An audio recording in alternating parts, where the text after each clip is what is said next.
man, what's up?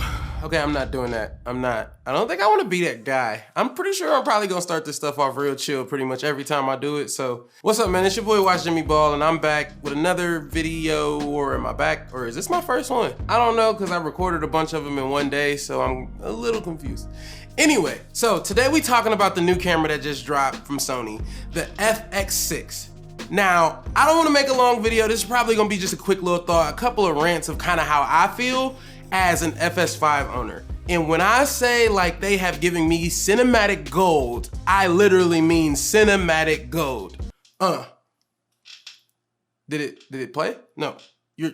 Hey, editor, dude, play the oh, okay, sorry. Anyway, literally cinematic gold. I think the FX6 is by far the most perfect camera that I've ever seen made.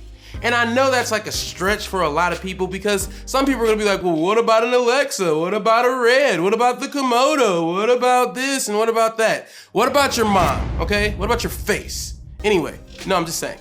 So let me break down what I love about it. The re-improved color science that Sony has introduced with these new cameras is so good. Like, when I heard Matty Apoya call it the baby Alexa, I literally wanted to cry. I agree. I think that Sony has come so far with the green, nasty colors that they used to kind of give us back when they made the A6300 that I'm shooting on right now.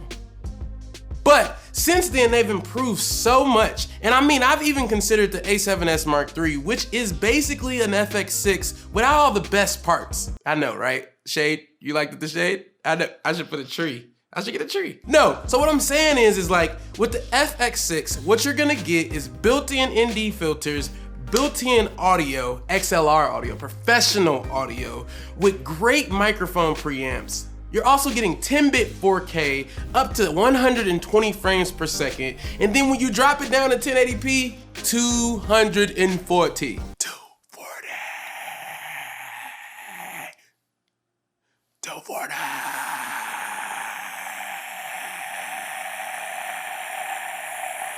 What I'm saying though is that they basically gave you a camera that had everything that we wanted in one package. You don't have to add on a bunch of things. And it comes with a decent monitor. I like to put an external monitor on most of my cameras to kind of monitor it so that way I can use things like false color or a waveform, but it's no knock to the monitor that actually comes with it. It's plenty bright, it's plenty durable, and it also has this really cool sun hood so you can like protect it. Like, it's awesome. Like, Sony, thank you for finally listening to us. Like, they literally made this camera for people like me. Just to give you a little bit of background on what I do, just in case you don't know me. I shoot mostly like music videos, documentaries, commercials, but I could get called to shoot anything at any time because I'm a DP. So somebody may call me and say, hey Jimmy, we're doing this cooking show, can you pop up? And it is very imperative to me to have a camera that can handle pretty much any situation that I throw at it. And I mean any situation. I wish I had an FX6 right now. I would throw like bananas at it. Like I would throw fruit. Like You guys, I swear, once I like blow up and I like have all of these extra toys, I'm just gonna like do stupid stuff. I promise, I'm gonna be entertaining. So coming from the FS5 as my primary camera for the last 3 years, it is such an improvement to have a camera that can really handle all of the situations I'm gonna be in. Some of the biggest issues that I had with my FS5 was that it was super noisy. And I don't understand why. I would overexpose by 2 stops and then bring the footage down in post, and it would still kind of be this grainy, not exactly pleasing all the way to me image. Once again, in my previous video, and I don't know if I dropped that video before this one or after this one, but in one of these videos, I talk about which camera you should buy in 2021. One second, my watch is ringing. It's a scam. Do you ever hate when you get these phone calls, or is it just me? Like, how did you get my number? By the way, this is new. I should do a review on this. It doesn't have a camera though, so I don't know if it should count. So some of my biggest issues with the FS5, like I said, was that it was really, really noisy. So even when I would overexpose and bring it back down in post, I would still end up with somewhat of a grainy image. Another thing that I had a big issue with is that the 4K was actually only 8-bit. So when I would record my 4K stuff instead of my HD stuff, I would always kind of feel like I was lacking in the color department, and I wouldn't be able to push the grade as much as I normally would be able to if I shot HD. So in conclusion, I shot HD. Yes, most of my stuff that you see, most of the stuff that you've seen from me, if I've shot with SS5, I looked at it as a really good HD camera. Yes, it can shoot 4K. Yes, it has the ability to shoot 4K, but I don't normally push it to 4K because of, like I said, losing that color dimension. I think it's so much more important to us as cinematographers, as video people, to think about how much we can actually push an image more than just what we could say how many Ks it was. Hey, brah, did you see how many Ks I pulled up with? Hell yeah, you pulled up with hella Ks. K-tastic. Can we make K-tastic a thing? But what I'm saying though is that a lot of cameras now are coming out and they have 6K, they have 4K, they got 12K. That's so frustrating. But I want you to know that the Ks aren't always the most important thing. Often things that I look at that are a lot more important is dynamic range, with the FX6 has 15 plus stops. And then I look at bit depth, which is 10-bit 422, and I also look at usability.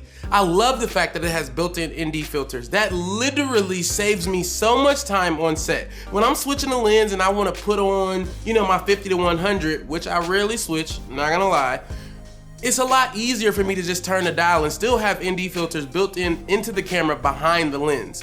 It's like a godsend. And plus it's variable and it's electronic, so it goes up to, I think, like 128. And literally, I've never been in a situation where I'm shooting outside on my FS5 where I would need more ND. And I assume, because I don't have it, that they took that feature and added it to the FX6, as well as adding really tough image quality, as well as adding S-Cinetone, as well as giving me a higher dynamic range and a higher noise floor. Oh my God, you know what we forgot to talk about? The low light capability. The low light capability of the FX6 is phenomenal. And they're trying to say that it has a dual native ISO switch, which I'm not gonna lie, I think that when people kind of start to say things like that, that they're just doing that to sell products, but man, is it beautiful. You can shoot the camera rated natively at 800, or you can shoot it natively at 12,800. And when I say 12,800 is like night vision, it is literally like seeing into the dark.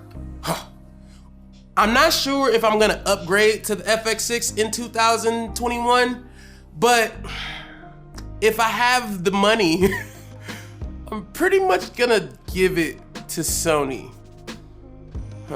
There's a really, really high chance that it'll at least get a couple rentals out of me. I'm very excited to see what Sony has done with this new iteration of the FS5. The FS5, like I said, has been my camera for the last 3 years, and I've absolutely loved it. It has gotten me through so many projects, and I'll show some of the different work that I've done with it over the years, as well as some behind the scenes. And when I say it's been a powerhouse and just a beast of a camera, I really appreciate it. And honestly, I don't know if it's time for me to upgrade, because a lot of my clients aren't requiring more yet.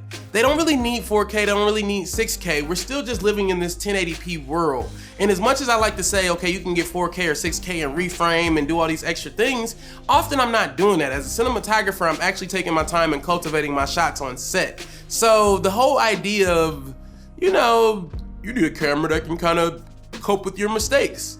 To that, I kind of tell people, you know, don't make as many mistakes. Kind of learn your craft before you get a new camera. And if you do decide, okay, maybe I need a new one, it's the FX6. That's the one you need. Flat out.